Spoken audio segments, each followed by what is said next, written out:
سرکار نے جانے نہ دیا۔ بسم اللہ الرحمن الرحیم۔ الصلاۃ والسلام علیک یا رسول اللہ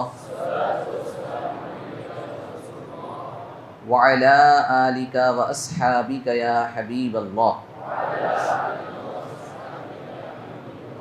الصلاۃ والسلام علیک یا نبی اللہ وعلی آلک واصحابک یا نور اللہ۔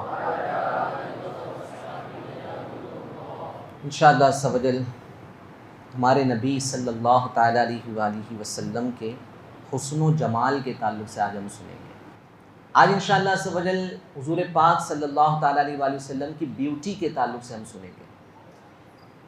ہمارے نبی صلی اللہ تعالیٰ علیہ وآلہ وسلم کے حسن و جمال کی کوئی مثال نہیں ملتی۔ بڑا مزہ آئے گا آج انشاءاللہ۔ حضور پاک صلی اللہ تعالیٰ علیہ وآلہ وسلم کے حسن و جمال کی کوئی مثال نہیں ملتی، کیونکہ اللہ پاک نے آپ کے مثل اس دنیا میں کسی کو بنایا ہی نہیں۔ No one is as beautiful as our Prophet Muhammad صلی اللہ تعالیٰ علیہ وسلم۔ He is the most beautiful person on this planet۔ سب سے زیادہ خوبصورت کون ہے؟ ہمارے نبی صلی اللہ علیہ وسلم۔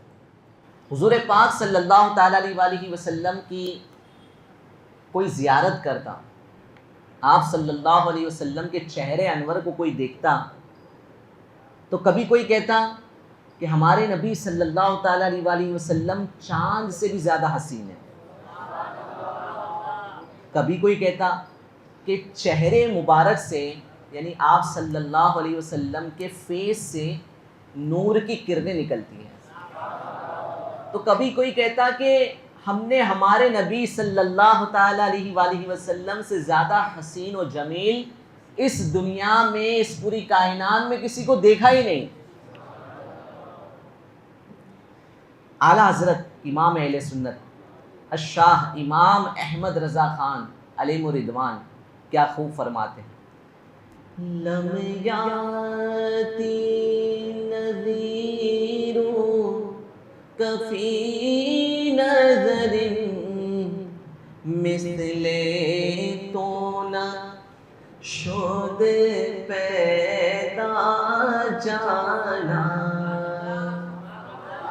یعنی یا رسول اللہ صلی اللہ تعالیٰ علیہ وآلہ وسلم، اس دنیا میں آپ جیسا کوئی آیا ہی نہیں۔ مثلے تو نہ شد پیدا جانا، ہم نے کسی کو دیکھا نہیں، دیکھیں گے کیسے کہ جب اس دنیا میں کوئی پیدا ہی نہیں ہوا۔ آپ جیسا حسین و جمیل، آپ جیسا خوبصورت، آپ جیسا حسن و جمال والا آقا اس دنیا میں پیدا ہی نہیں ہوا۔ لم یاتی نذیر کفی نظر مثل تو نہ شد پیدا جانا۔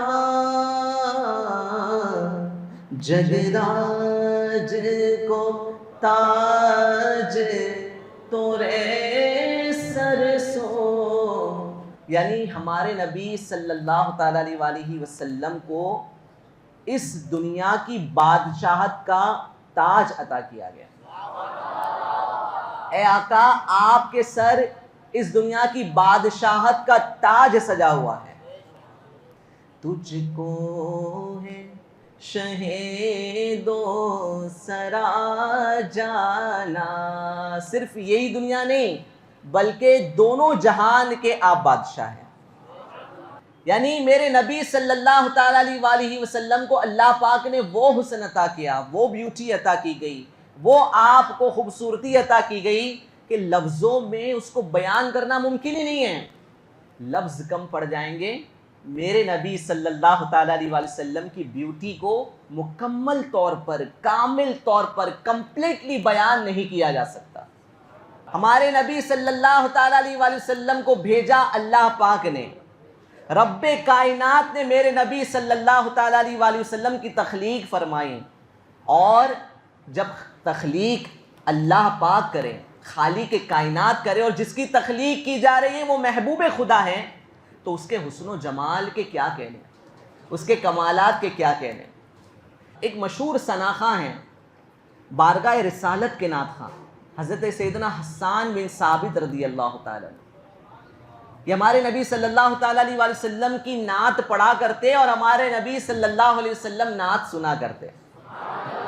آج کوئی نعت خواں نعت پڑھتا ہے تو آپ سنتے ہیں نا، تو نعت پڑھنا یہ سیدنا حسان بن ثابت رضی اللہ تعالیٰ عنہ کی سنت ہے، اور نعت سننا یہ میرے نبی صلی اللہ علیہ وسلم کی سنت ہے۔ تو سیدنا حسان بن ثابت رضی اللہ تعالیٰ عنہ ایک مرتبہ عرض کرتے ہیں، وَأَحْسَنُ مِنْكَ لَمْ تَرْقَتُ عَيْنِي، یا رسول اللہ صلی اللہ تعالیٰ علیہ وآلہ وسلم، میری آنکھوں نے آپ جیسا کوئی حسین و جمیل دیکھا ہی نہیں۔ وَأَجْمَلُ مِنْكَ لَمْ تَلِدِ النِّسَاء، میری آنکھیں کس طرح دیکھتی، کسی ماں نے آپ جیسا جنا ہی نہیں۔ خُلِقْتَ مُبَرَّأً مِّن كُلِّ عَيْبٍ، یا رسول اللہ صلی اللہ تعالیٰ علیہ وآلہ وسلم، اللہ پاک نے آپ کو تمام عیبوں سے پاک پیدا فرمایا، آپ میں کوئی فالٹ نہیں ہے، آپ بغیر عیبوں کے اس دنیا میں تشریف لائے۔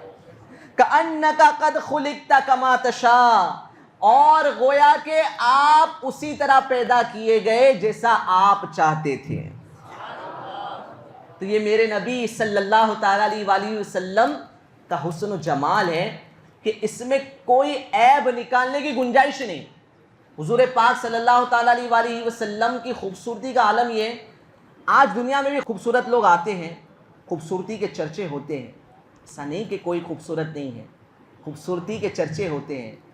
کوئی اپنے محلے میں خوبصورت کہلاتا ہے، کسی کی خوبصورتی کے چرچے اس کے خاندان بھر میں ہوتے ہیں، کوئی اتنا خوبصورت ہوتا ہے کہ شہر بھر میں اس کی خوبصورتی کے ڈنکے بج رہے ہوتے ہیں، کوئی اتنا خوبصورت ہوتا ہے کہ ملک بھر میں اس کی خوبصورتی کا چرچا ہوتا ہے۔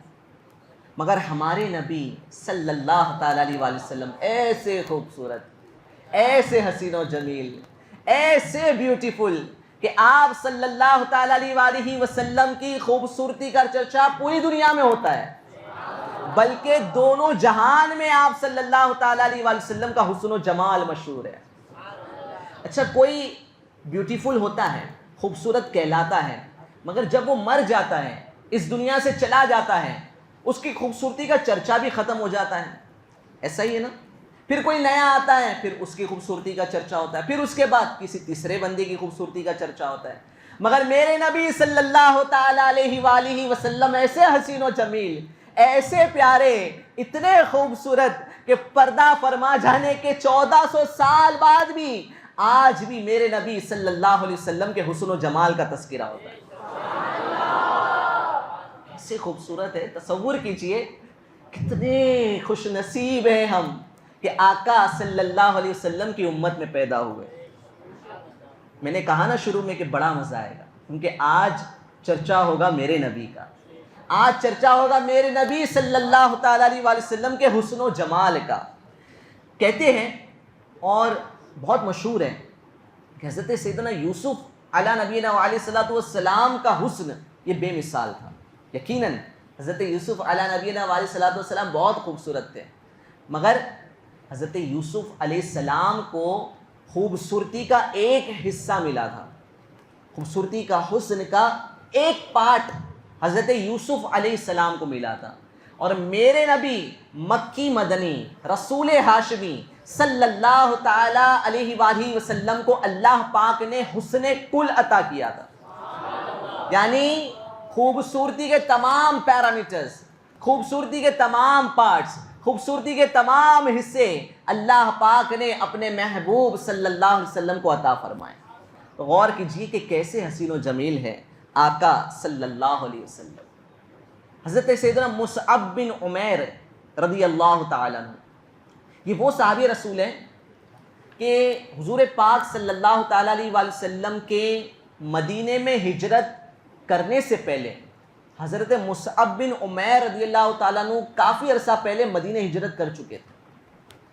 یعنی بعض ایسے صحابہ بھی ہیں کہ جو حضور پاک صلی اللہ تعالیٰ علیہ وسلم سے پہلے مکہ چھوڑ کر مدینے جا چکے تھے، پھر کچھ عرصے بعد حضور پاک صلی اللہ تعالیٰ علیہ وسلم نے مدینے کی جانب ہجرت فرمائی.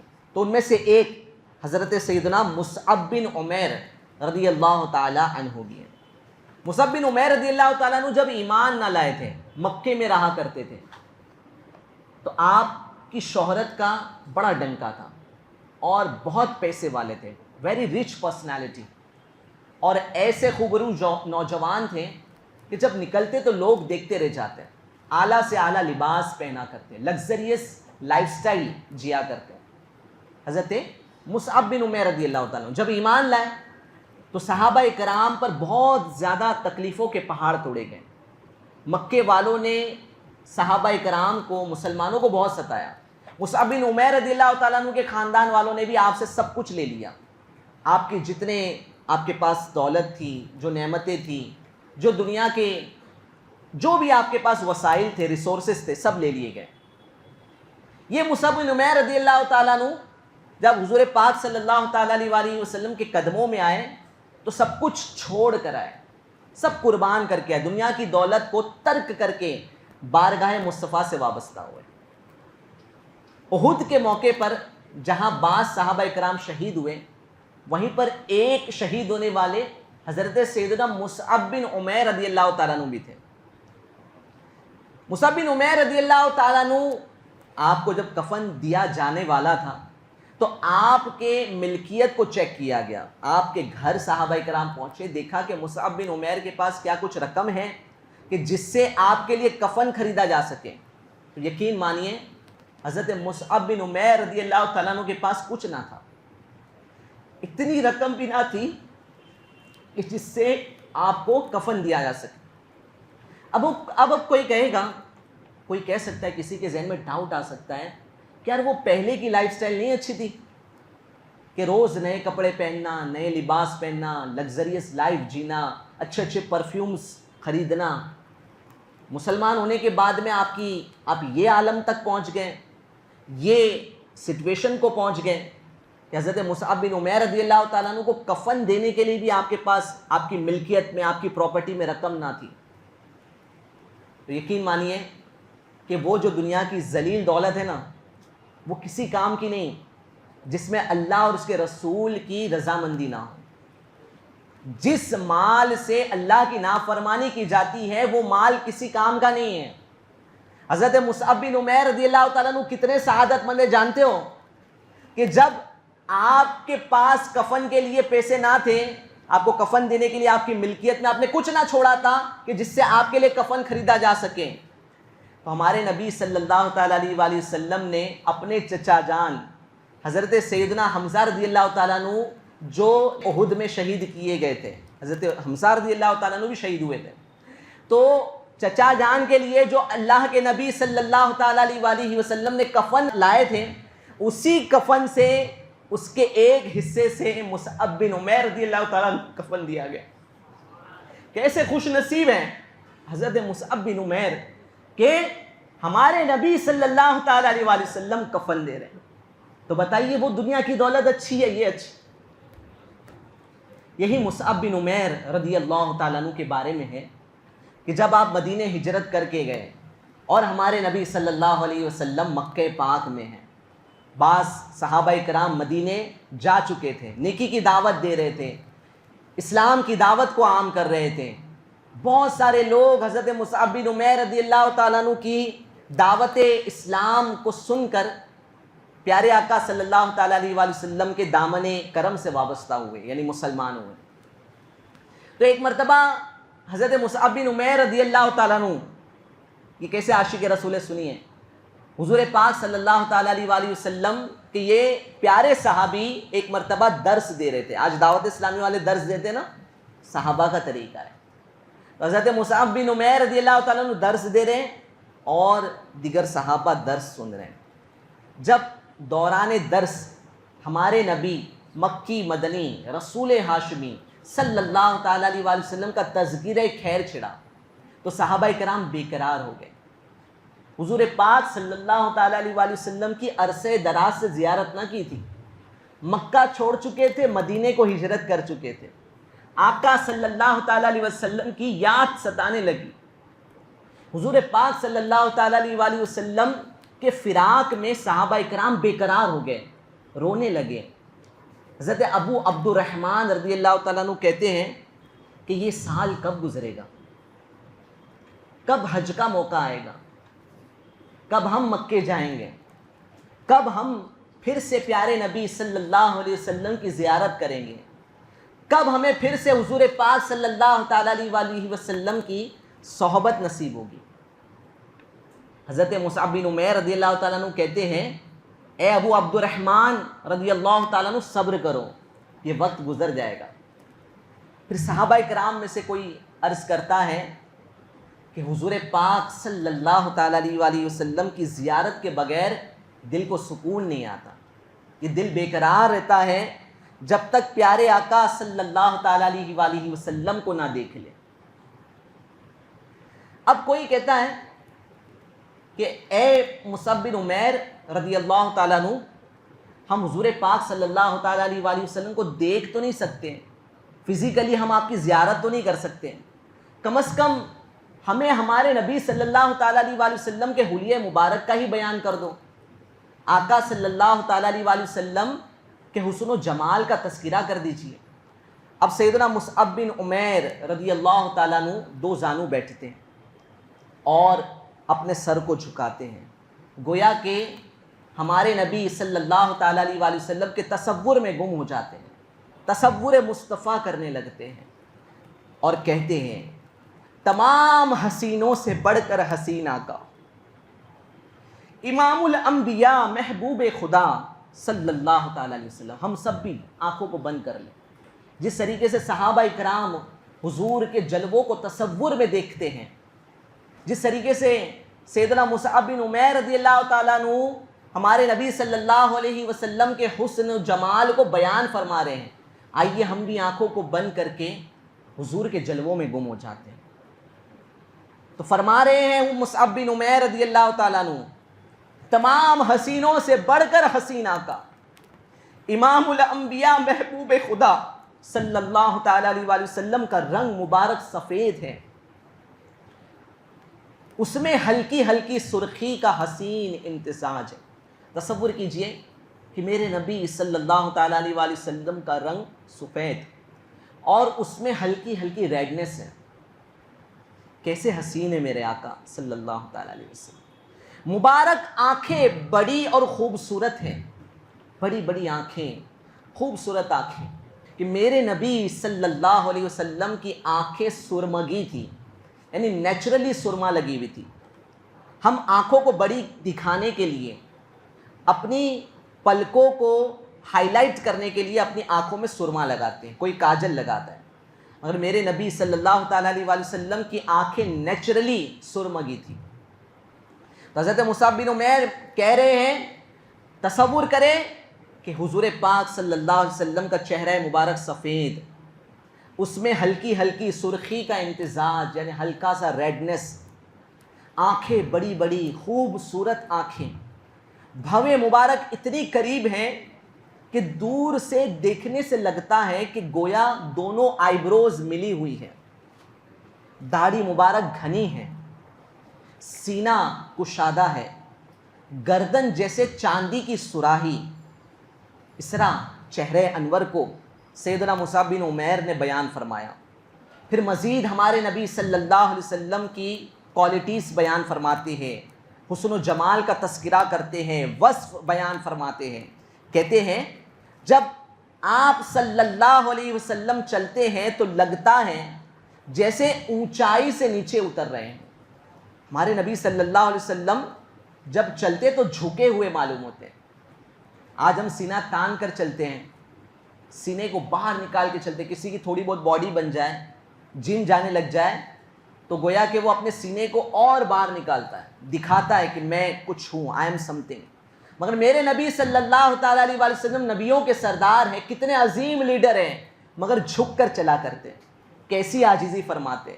تصور کرے کہ میرے نبی صلی اللہ علیہ وسلم مدینے کی گلیوں سے گزر رہے ہیں، ایسا محسوس ہو رہا ہے کہ اونچائی سے نیچے کی طرف آ رہے ہیں. جب کسی کی طرف دیکھتے تو مکمل طور پر متوجہ ہوتے ہیں، پوری توجہ کے ساتھ، پورے اٹینشن کے ساتھ حضور پاک صلی اللہ تعالیٰ علیہ وآلہ وسلم کسی کو دیکھتے، لوگوں کی باتیں سنتے، چہرے انور پر پسینے کے قطرے ایسے لگتے ہیں جیسے سفید موتی۔ آہا، تو غور کیجئے کہ حضور پاک صلی اللہ تعالیٰ علیہ وآلہ وسلم کتنے حسین و جمیل ہیں کہ جب آپ کے ماتھے پر، آپ کی پیشانی مبارک پر، رخسار پر جب پسینے آتے ہیں تو ایسا محسوس ہوتا ہے کہ گویا موتی ہے۔ قد مبارک نہ زیادہ چھوٹا نہ زیادہ لمبا بلکہ درمیانہ ہے۔ آپ صلی اللہ علیہ وسلم سب سے زیادہ سخی، سب سے زیادہ بہادر، سب سے زیادہ سچے اور وعدہ نبھانے والے۔ میرے نبی صلی اللہ علیہ وسلم سب سے زیادہ نرم طبیعت، پولائٹنس آپ میں بالکل نمایاں ہوتی، رہن سہن میں سب سے اچھے۔ میں نے حضور پاک صلی اللہ علیہ وسلم کے جیسا کسی کو دیکھا ہی نہیں، اور یہ تقریباً تمام صحابہ کرام کا جملہ ہوا کرتا کہ ہم نے حضور صلی اللہ علیہ وسلم سے جیسا کسی کو دیکھا ہی نہیں۔ آپ اتنے خوبصورت ہیں، اتنے پیارے ہیں، اتنے حسین و جمیل ہیں۔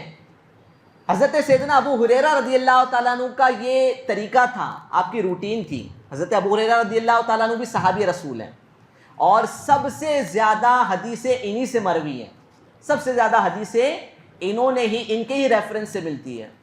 تو حضرت سیدنا ابو ہریرہ رضی اللہ تعالیٰ عنہ فرماتے ہیں، آپ کا طریقہ کار تھا کہ جب کبھی کسی سے ملتے اور اسے ان کو پتہ چلتا کہ یہ فلاں فلاں شخص ہے جس نے حضور صلی اللہ علیہ وسلم کو دیکھا نہیں ہے، حضور کی فزیکلی زیارت نہیں کی، تو ابو ہریرہ رضی اللہ تعالیٰ عنہ اس کے پاس پہنچ جاتے اور کہتے کیا آپ نہیں چاہتے ہو کہ میں آپ کو رسول ذیشان مکی مدنی سلطان صلی اللہ تعالیٰ علیہ وآلہ وسلم کے اوصاف و کمالات بیان نہ کروں؟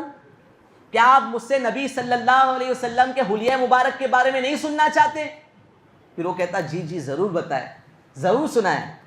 تو سیدنا ابو ہریرہ رضی اللہ تعالیٰ عنہ ہمارے نبی صلی اللہ تعالیٰ علیہ وآلہ وسلم کے چہرے انور کے کمالات بیان فرماتے ہیں۔ یہ صحابہ کا طرز عمل تھا کہ وہ خود بھی حضور صلی اللہ علیہ وسلم کا تصور باندھا کرتے، حضور کی یاد میں زندگی گزارا کرتے، اور جو بھی انہیں ملتا اس کے سامنے اپنے نبی صلی اللہ علیہ وسلم کا ذکر کرتے۔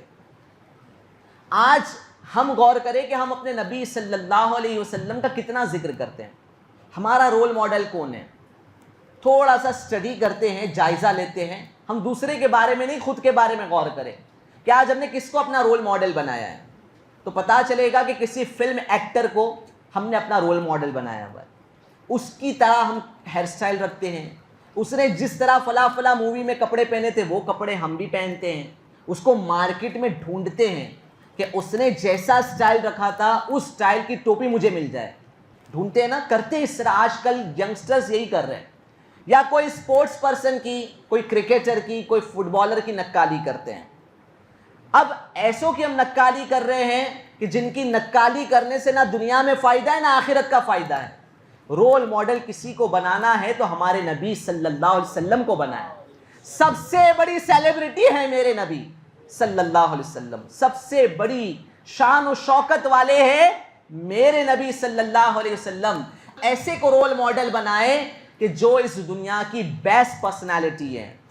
ہمارے نبی صلی اللہ تعالیٰ علیہ وسلم کے جیسا کوئی ہے ہی نہیں، اور آپ کی سادگی کے کیا کہنے، آپ کی سمپلسٹی کے کیا کہنے، کیسے سمپل ہے میرے آقا صلی اللہ علیہ وسلم کہ حضور پاک صلی اللہ تعالیٰ علیہ وآلہ وسلم کھانے میں جوں کی سادی روٹی کھایا کرتے تھے، جوں کی روٹی، بارلے کی روٹی کھایا کرتے تھے، اور آپ چار پائی پر آرام فرماتے تھے، جس کو ہم کھاٹ بھی کہتے ہیں، ہے نا، چار پائی جو کھجور کے پتوں سے بنی ہوئی رسیوں سے جو بنی ہوئی کھاٹ ہے، چار پائی ہے، اس پر آپ صلی اللہ علیہ وسلم آرام فرماتے۔ آج ہمارا حال کیا ہے؟ آج ہم بائکس لینا چاہتے ہیں، آج آپ اسٹوڈنٹ ہیں، دل میں کہیں نہ کہیں خواہش ہوگی کہ کارز خریدیں گے، فلاں فلاں گاڑی لیں گے، برانڈیڈ واچ چاہیے، برانڈیڈ کپڑے چاہیے، اور لگزریس لائف جینا ہے, برانڈ کانشیس ہو گئے ہیں.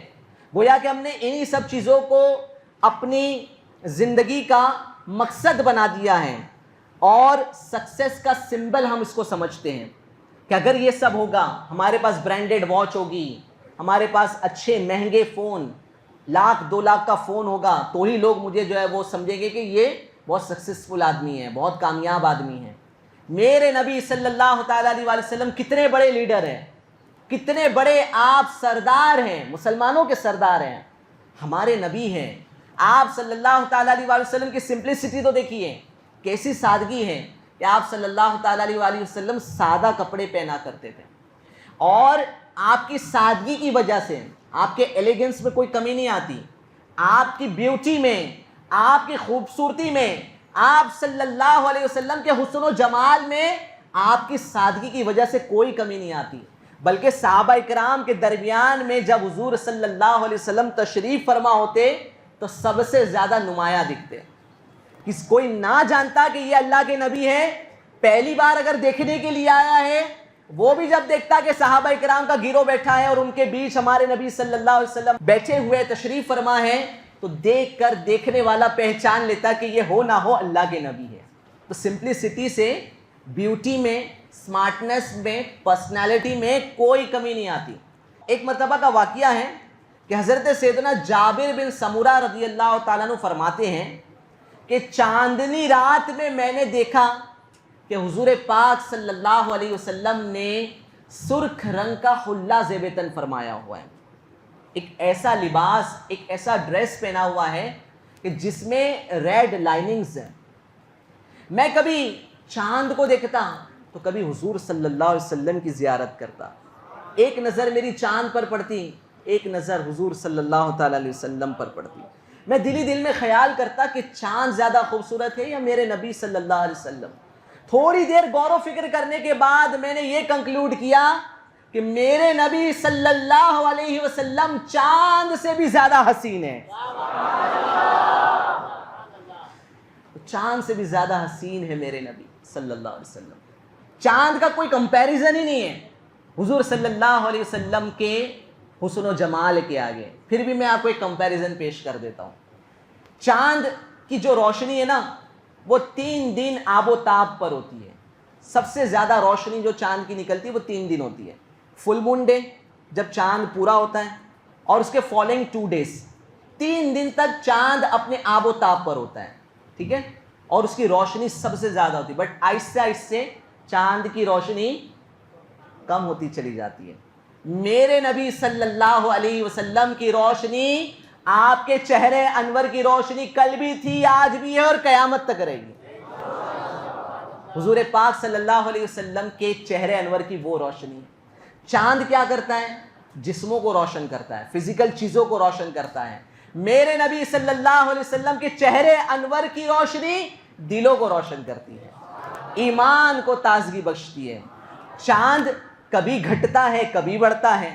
چاند کو گرہن بھی لگتا ہے نا, چاند کو گرہن بھی لگ جاتا ہے. میرے نبی صلی اللہ تعالیٰ علیہ وسلم کے چہرے انور کی روشنی کبھی کم نہیں ہوتی, بلکہ آپ صلی اللہ علیہ وسلم کے چہرے انور کا فیضان جاری ہے اور جاری رہے گا. چمک تجھ سے پاتے ہیں سب پانے والے, چمک تجھ سے پاتے ہیں سب پانے والے, چمک تجھ سے پاتے ہیں سب پانے والے. میرا دل بھی چمکا دے چمکانے والے, میرا دل بھی چمکا دے چمکانے. کیسے حسین ہے میرے آقا صلی اللہ علیہ وسلم. مزہ آ رہا ہے سن کر, کتنا مزہ آ رہا ہے. ایک مرتبہ کا واقعہ ہے کہ حضرت سیدتنا عائشہ صدیقہ رضی اللہ تعالیٰ عنہ کپڑے سی رہی تھی. جس سوئی سے کپڑے سی رہی تھی وہ سوئی گر گئی, اور اتفاق سے اسی وقت جو لیمپ جل رہا تھا، جو چراغ روشن تھا، وہ بجھ گیا۔ حضرت سیدتنا عائشہ صدیقہ رضی اللہ تعالیٰ عنہ اب سوئی ڈھونڈ رہی ہیں، اندھیرے میں سوئی ڈھونڈ رہی ہے۔ سوئی ویسے کتنی چھوٹی ہوتی ہے، نیڈل ہے نا، کتنی چھوٹی سی ہوتی ہے، اور اندھیرا ہو تو اس کو ڈھونڈنا کتنا مشکل ہوگا۔ تو آپ سوئی ڈھونڈنے میں مصروف ہو گئی، یہاں تک کہ اس روم میں، اس حجرے میں نبیوں کے سردار، دو عالم کے مالک و مختار، رسول بے مثال صلی اللہ تعالیٰ علیہ وآلہ وسلم تشریف لے آئے۔ حضور پاک صلی اللہ تعالیٰ علیہ وآلہ وسلم جیسے ہی روم میں انٹر ہوئے، آپ صلی اللہ علیہ وسلم کے چہرے انور کی روشنی سے اندھیرا روم، اندھیرا حجرہ، اندھیرا کمرہ روشن ہو گیا، یہاں تک کہ کھوئی ہوئی، گری ہوئی جو سوئی تھی وہ بھی مل گئی۔ یہ ہے میرے نبی صلی اللہ تعالیٰ علیہ وآلہ وسلم کے چہرے انور کی روشنی، آپ صلی اللہ تعالیٰ علیہ وسلم کے چہرے انور کا معجزہ۔ ایسا حسین و جمیل اللہ پاک نے ہمارے نبی صلی اللہ تعالیٰ علیہ وآلہ وسلم کو پیدا فرمایا۔ اب میرے نبی صلی اللہ تعالیٰ علیہ وآلہ وسلم کے حسن و جمال کا یہ عالم تھا کہ صحابہ کرام ایک بار دیکھتے تو دوسری بار دیکھنے کی خواہش کرتے۔ ایک مرتبہ ایک صحابی نے حضور کی بارگاہ میں عرض کی، یا رسول اللہ صلی اللہ علیہ وسلم، جب آپ کی صحبت میں بیٹھتا ہوں تو آپ کو دکھتا رہتا ہوں، مگر جب محفل برخاست ہو جاتی ہے، جب میں گھر پر چلا جاتا ہوں، سنیے درد سنیے، آج لوگ طرح طرح سے اپنا درد بیان کرتے ہیں کہ ایگزام میں جو ہے میں فیل ہو گیا، یا مجھے جو ہے وہ فلاں چیز کا غم ستایا جا رہا ہے، فلاں میرے ساتھ پرابلم ہے۔ مگر صحابہ کرام کا درد سنیے، کیا درد تھا ان کو، کیا تکلیف تھی۔ کہہ رہے ہیں حضور صلی اللہ علیہ وسلم، جب میں اپنے گھر پر جاتا ہوں تو مجھے آپ کی یاد آتی ہے، جب آپ کی صحبت میں بیٹھتا ہوں تو آپ کو دیکھتا ہوں، جب اپنے گھر چلا جاتا ہوں تو آقا آپ کی یاد ستاتی ہے، پھر جب پھر سے آپ کے قدموں میں آتا ہوں تو آپ کو دیکھتا رہتا ہوں۔ اتنا کہنے کے بعد وہ صحابی رسول رونے لگے۔ حضور صلی اللہ تعالیٰ علیہ وآلہ وسلم نے رونے کی وجہ پوچھی، کیوں روتے ہو؟ تو کہا، یا رسول اللہ صلی اللہ علیہ وسلم، قیامت میں جب انبیاء کرام کے ممبر سجے ہوئے ہوں گے، ہر نبی اپنے اپنے ممبر پر تشریف فرما ہوں گے، آپ بھی اپنے ممبر پر ہوں گے، مجھے نہیں پتا کہ میرا حشر کیسا ہوگا، کل بروز قیامت کہیں میں آپ کی زیارت سے محروم نہ ہو جاؤں۔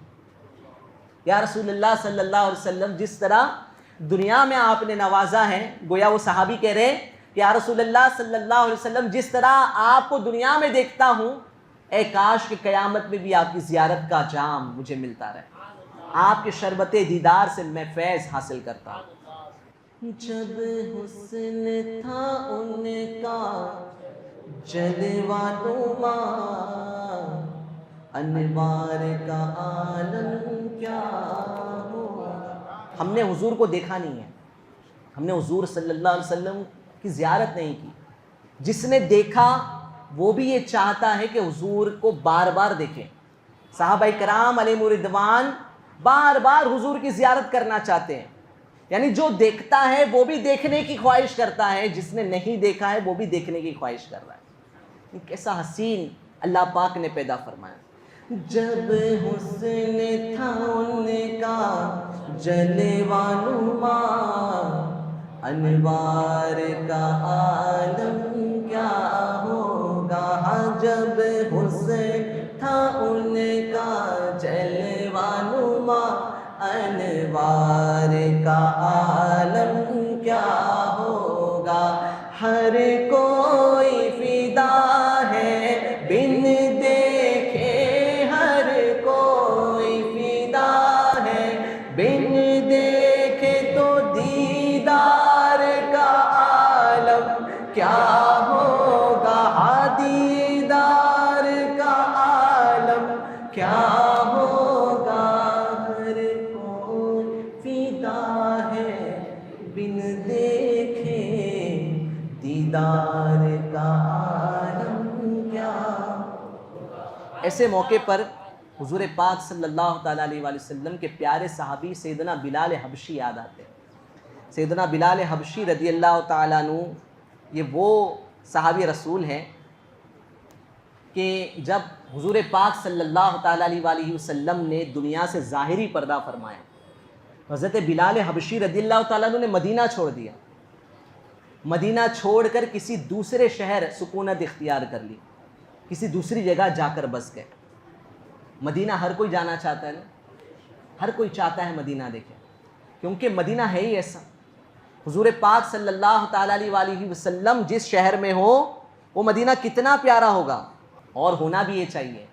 کوئی چاہتا ہے کہ لندن جائے، کوئی چاہتا ہے پیرس جائے، مگر جو مدینے کا دیوانہ ہوتا ہے وہ کہاں جانا چاہتا ہے؟ لندن کوئی جاپان چلا مال کمانے، دیوانہ چلا سوئے بیابان مدینہ۔ تو حضرت بلال حبشی رضی اللہ تعالیٰ عنہ نے مدینہ چھوڑ دیا۔ ہم مدینہ جانا چاہتے ہیں، مگر حضرت بلال رضی اللہ تعالیٰ عنہ نے عشق رسول میں ثانی کہ کسی مال کمانے کے لیے، بزنس کے لیے جی نہیں، فراق رسول میں بیتاب ہو کر، غم رسول میں آپ نے ہجرت کر لی، مدینہ چھوڑ کر آپ روانہ ہو گئے۔ اب ایک رات جب سوئے تو رات میں جیسے ہی سوئے آپ کی سوئی ہوئی قسمت انگڑائی لے کر جاگ اٹھی۔ حضرت بلال حبشی رضی اللہ تعالیٰ عنہ کہ آنکھیں تو کیا بند ہوئی، دل کی آنکھیں کھل گئی۔ جس نبی صلی اللہ علیہ وسلم کا کلمہ پڑھا کرتے ہیں، جس نبی صلی اللہ تعالیٰ علیہ وآلہ وسلم کی مدینے میں زیارت کیا کرتے ہیں، آپ کی حیات ظاہری میں جن کی برکتیں لوٹا کرتے ہیں، آج وہ نبی صلی اللہ علیہ وآلہ وسلم نے خواب میں کرم فرمایا ہے۔ حضور صلی اللہ علیہ وسلم خواب میں تشریف لے آئے، کہنے لگے اے بلال کیا تمہیں میری یاد نہیں آتی؟ کیا تم مجھ سے ملنا نہیں چاہتے؟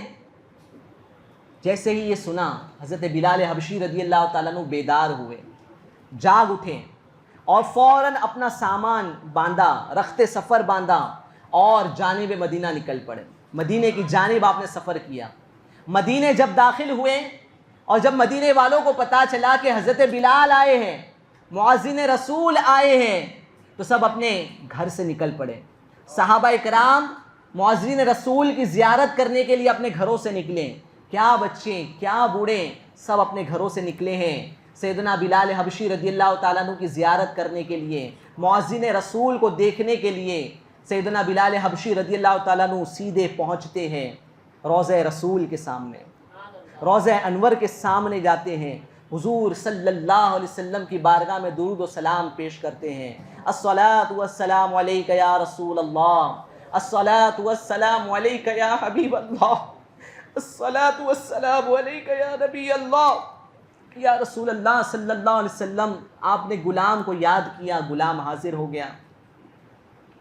اب ہر کوئی بلال حبشی کے پاس آ کر کہہ رہا ہے کہ اے بلال ہمیں وہ اذان سنا دو جو حیات نبوی میں سنایا کرتے تھے، جو حضور پاک صلی اللہ تعالیٰ علیہ وآلہ وسلم کی ظاہری حیات میں آپ اذان پکارا کرتے تھے، وہ اذان سنا دو۔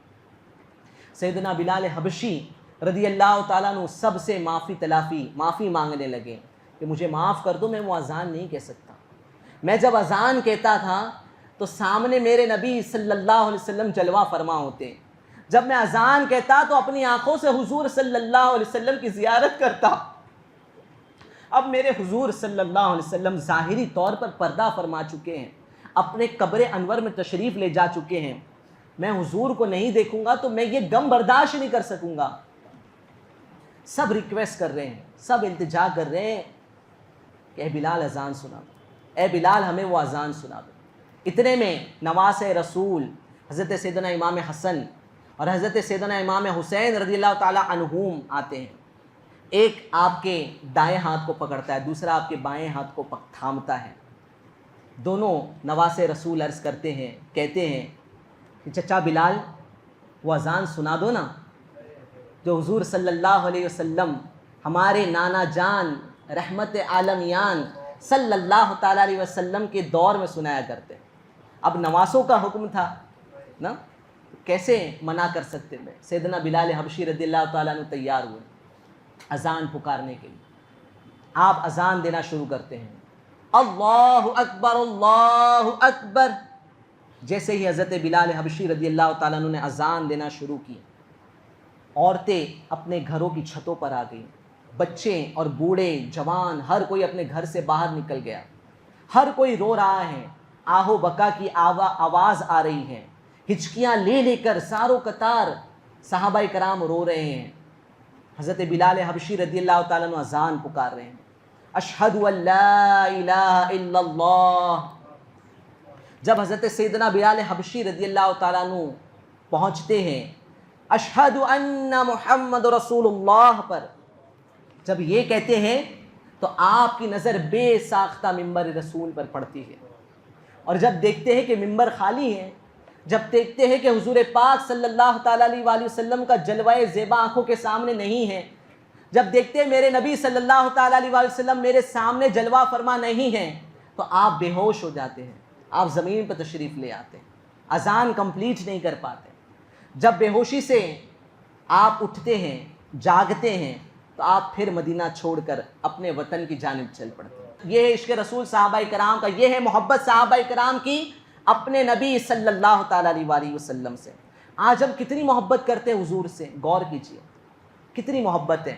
کیا ہم پورے دن بھر میں بھی حضور صلی اللہ علیہ وسلم کا چرچا کرتے ہیں، تذکرہ کرتے ہیں؟ کتنی مرتبہ پیارے آقا صلی اللہ تعالیٰ علیہ وآلہ وسلم پر درود و سلام بھیجتے؟ غور کریں، اپنا اپنا جائزہ لیں، میں اپنے بارے میں غور کروں، آپ اپنے بارے میں غور کریں۔ دنیا والوں سے تو محبت ہے، معاذ اللہ آج ایک لڑکا لڑکی سے محبت کر رہا ہے، اللہ پاک نے منع کیا ہے، اللہ کے رسول نے منع کیا ہے۔ مرد اور عورت، اجنبی مرد اور اجنبی عورت کے درمیان پردہ ہے، ہم عورت سے نہ مل سکتے ہیں، اجنبی عورت سے نہ مل سکتے ہیں، نہ اسے دیکھ سکتے ہیں، نہ اس سے بات کر سکتے ہیں۔ آج معاذ اللہ ناجائز ریلیشن شپ قائم کیے جا رہے ہیں، عورتوں کے ساتھ میل جول کیا جا رہا ہے، گرل فرینڈس بنائی جا رہی ہیں۔ معاذ اللہ ہم سب غور کریں کہ آج ہم کیا کر رہے ہیں، کس کی محبت ہے ہمارے سینے میں؟ کیا ہم مدینے والے سے محبت کرتے ہیں؟ صحابہ کرام کے عشق رسول تو دیکھیے نا، کہ حضور کا ایک لمحے کے لیے بھی اگر دیدار نہ کرے تو بےتاب ہو جا رہے ہیں۔ ہم نے حضور کو دیکھا نہیں ہے، ہم نے آج تک حضور صلی اللہ علیہ وسلم کے بارے میں صرف سنا ہے، دیکھا نہیں ہے اپنی آنکھوں سے، مگر حضور کی یاد ہمیں نہیں آتی، مدینے کی یاد ہمیں نہیں تڑپاتی۔ بعض ہم میں سے ایسے ہیں جنہوں نے مدینہ تک نہیں دیکھا، کیا مدینے کے عشق میں ہم روئیں گے نہیں؟ کیا مدینے کی یاد میں ہم تڑپیں گے نہیں؟ کیا ہمارے آنسو صرف دنیا کے غموں میں بہہ جائیں گے؟ کیا ہم دنیا والوں کے لیے ہی روتے رہ جائیں گے؟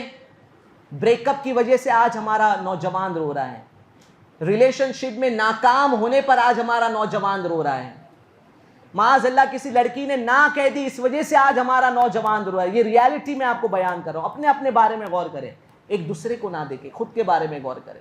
اور وہ صحابہ کرام کیسے کامیاب ہیں کہ حضور سے محبت کیا کرتے تھے، حضور کے فراق میں رویا کرتے تھے، پیارے آقا صلی اللہ تعالیٰ علیہ وآلہ وسلم کی محبت میں رویا کرتے تھے۔ اور ہمارا کیا عالم ہے؟ ہم ہیں کہ صرف اور صرف دنیا کی محبت میں روئے چلے جا رہے ہیں، ہمارا دل دنیا کی محبت میں گرفتار ہو چکا ہے۔ دل میرا دنیا پہ شیدا ہو گیا، اے میرے اللہ یہ کیا ہو گیا، اے میرے اللہ یہ کیا ہو گیا۔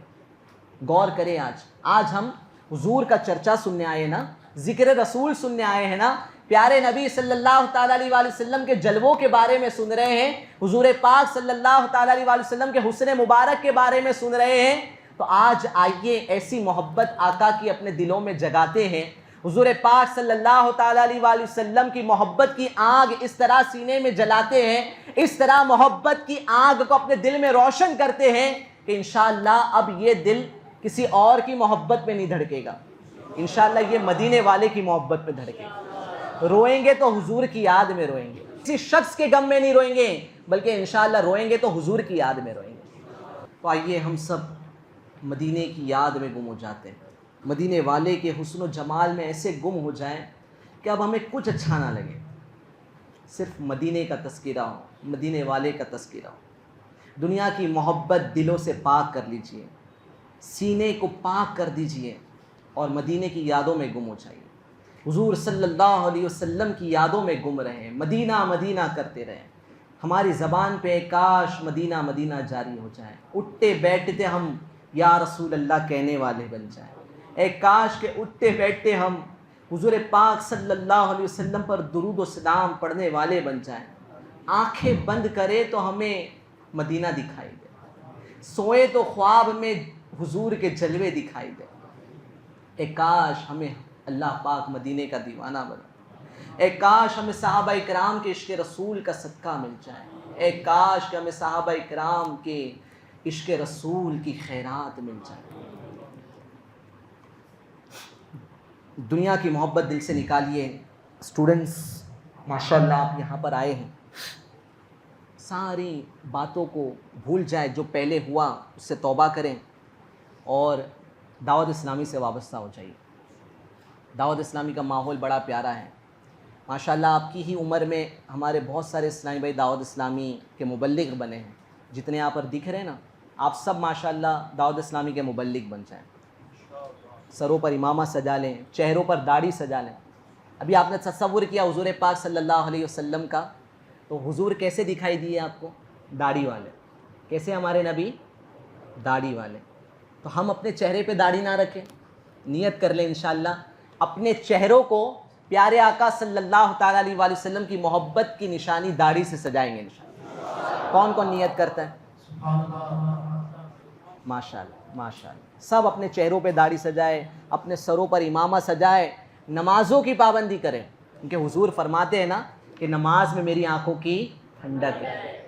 دعوت اسلامی سنتوں کو عام کر رہی ہے, اور دعوت اسلامی کا یہ یونیفارم ہے ایسا نہ سوچیں.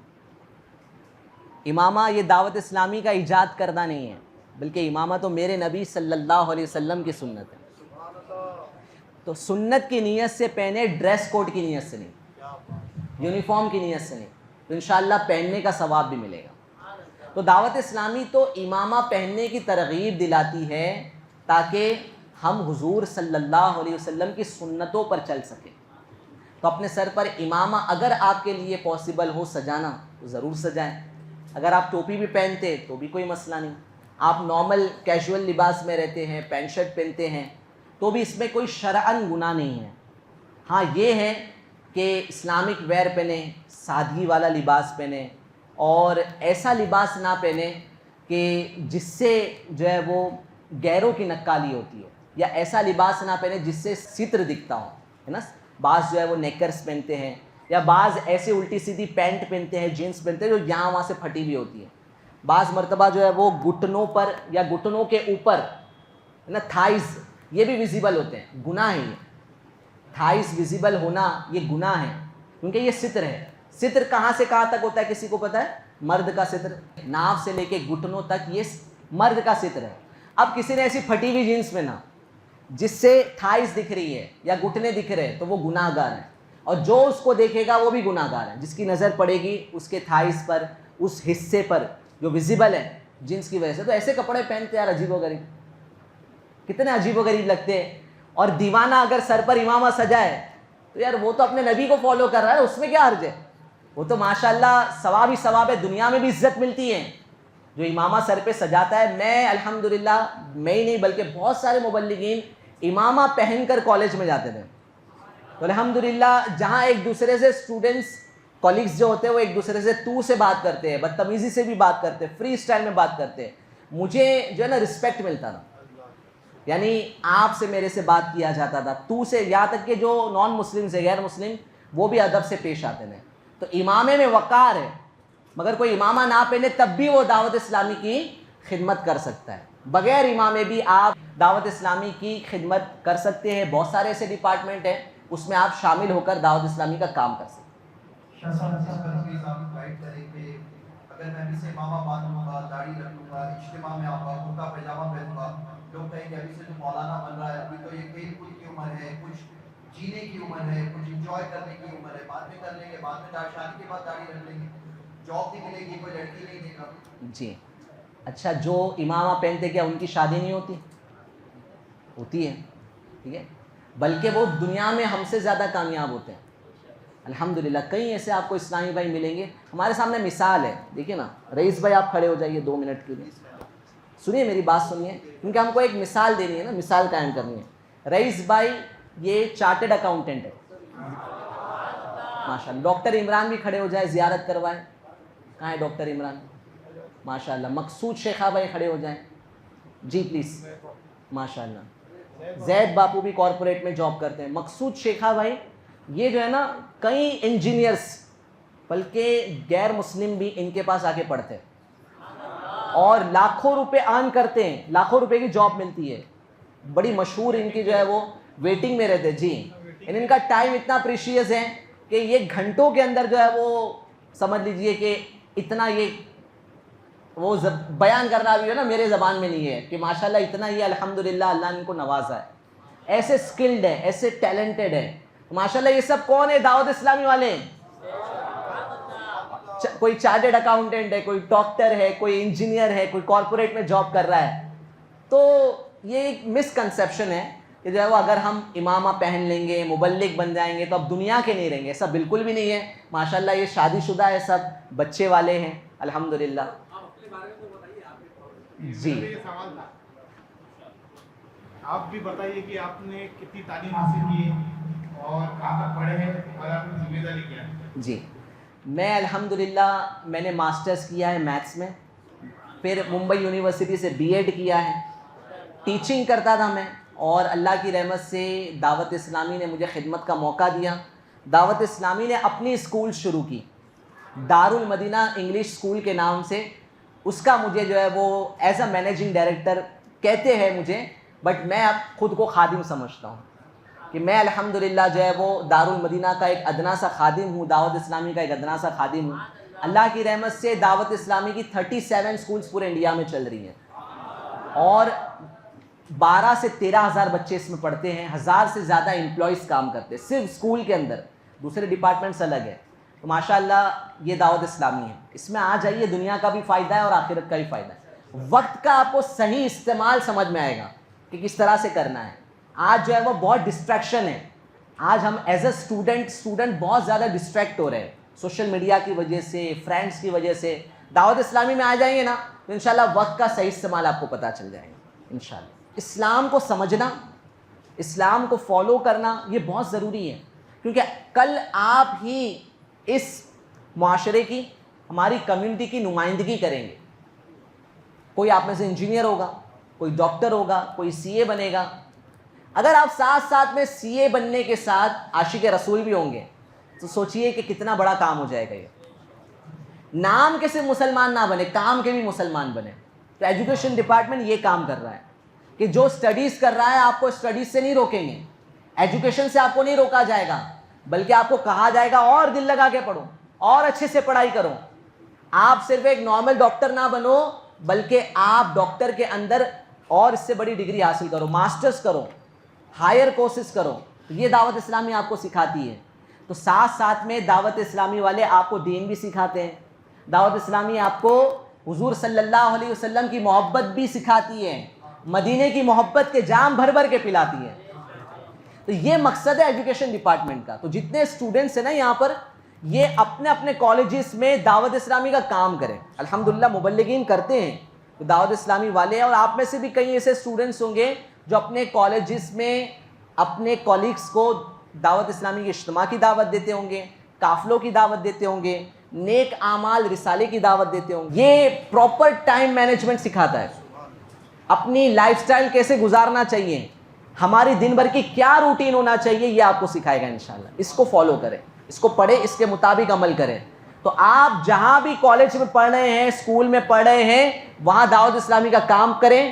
اسی طرح انشاءاللہ یہ شعبے کا کام ہوتا رہے گا. دوسرا یہ کہ آپ دعوت اسلامی کے ہفتہ وار اجتماع میں آیا کریں. جہاں کہیں بھی آپ کے نیئرسٹ دعوت اسلامی کا مدنی مرکز ہے وہاں پر آپ جائیں ہفتہ وار اجتماع میں. تو آپ کو جو ہے وہ ایک ذہن ملتا رہے گا. جیسے آج اجتماع میں آئے, کس کس کا ذہن بنا کہ انشاءاللہ نمازوں کی پابندی کریں گے ماشاءاللہ. کس کس نے داڑھی رکھنے کی نیت کی وہ ہاتھ اٹھا کر رکھے, سنتوں پر عمل کرنے کی. اچھا 1000 مرتبہ درود پاک کون پڑھے گا روزانہ؟ سبحان اللہ. تو یہ اجتماع کی برکت ہے, یہ اجتماع کی برکت ہے. آپ ہر جمعرات کو اجتماع میں آئیں, انشاءاللہ گناہوں سے آپ کو نجات مل جائے گی. جزاک اللہ, بہت شکریہ آپ سب. میرے اعمال کا بدلہ تو جہنم ہی تھا, میں تو جاتا مجھے سرکار نے کہا جانے نہ